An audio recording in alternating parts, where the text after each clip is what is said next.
IFA shield ফাইনালে derby হারের পরেই ইস্টবেঙ্গলের গোলকিপার কোচের পদ থেকে পদত্যাগ করেছিলেন সন্দীপ নন্দী। সেই সন্দীপই এবার নতুন দায়িত্বে। নৌশাদ মুসার জাতীয় দলে গোলকিপিং কোচ হিসেবে নিযুক্ত হলেন তিনি। এবার অনূর্ধ্ব-23 জাতীয় দলের গোলরক্ষক কোচের দায়িত্ব সামলাতে দেখা যাবে তাকে। ফিফা উইন্ডোতে থাইল্যান্ডের বিরুদ্ধে 2টি ম্যাচ খেলবে ভারতের যুব দল। 15 এবং 18 নভেম্বর খেলা, যার জন্য কলকাতায় ইতিমধ্যে শুরু হয়েছে প্রস্তুতি শিবির। সেই দলেরই নতুন গোলকিপার কোচ হিসেবে নিয়োগ করা হলো বাঙালি গোলকিপার কোচকে। শিশির ঘোষ ছিলেন সন্দীপের আইডল ফুটবলার। স্বপ্ন ছিল শিশিরের মতো স্ট্রাইকার হওয়ার। বর্ষিয়ান কোচ অমল দত্ত তাকে একবার নামিয়েও ছিলেন স্ট্রাইকার হিসেবে, যদিও শেষ পর্যন্ত ছোটবেলার কোচ গৌতম সরকারের কথায় হয়ে যান গোলকিপার। এরপর তার হাতে বিশ্বস্ত দস্তানা রুখে দিয়েছে বহু নিশ্চিত পতন। তার কেরিয়ারের মোড় ঘুরিয়েছিল সোনালী শিবির মোহনবাগান ম্যাচ। এরপরেই তার সামনে উন্মুক্ত হয় জাতীয় দলের দরজা।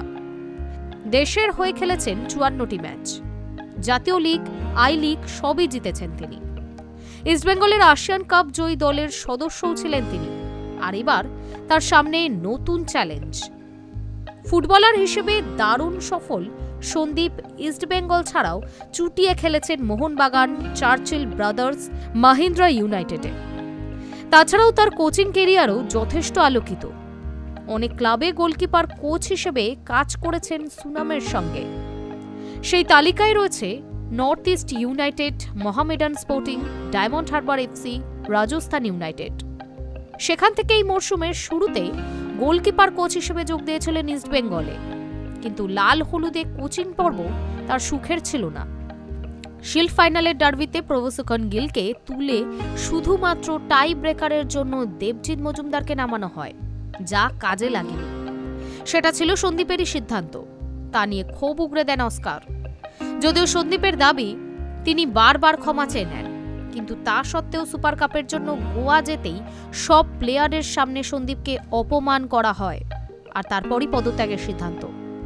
তার অভিযোগ ছিল শুরু থেকেই তাকে সন্দেহের চোখে দেখতেন অস্কার ব্রুজো, যদিও এখন সেই সব অতীত। প্রসঙ্গত, এশিয়ান কাপের যোগ্যতা অর্জন পর্বের ম্যাচগুলিতে দারুণ খেলেও শেষ পর্যন্ত কোয়ালিফাই করতে পারেনি ভারত। এখন ঘুরে দাঁড়ানোই লক্ষ্য। এখন দেখার নৌশাদ মুসার সঙ্গে জুটি বেঁধে কেমন কাজ করেন সন্দীপ। High news network.